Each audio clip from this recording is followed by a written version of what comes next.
Hey everyone, welcome to this video. If you want to disconnect your Instagram from Facebook, then this video is for you. In today's video, I am going to show you how to disconnect Instagram from Facebook.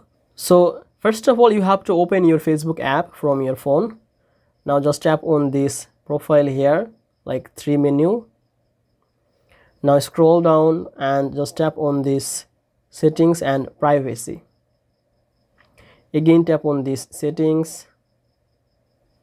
Now on this page, just tap on this section. Now you have to scroll a little bit and just tap on this account. You can see this is my Facebook account and this is my linked Instagram account.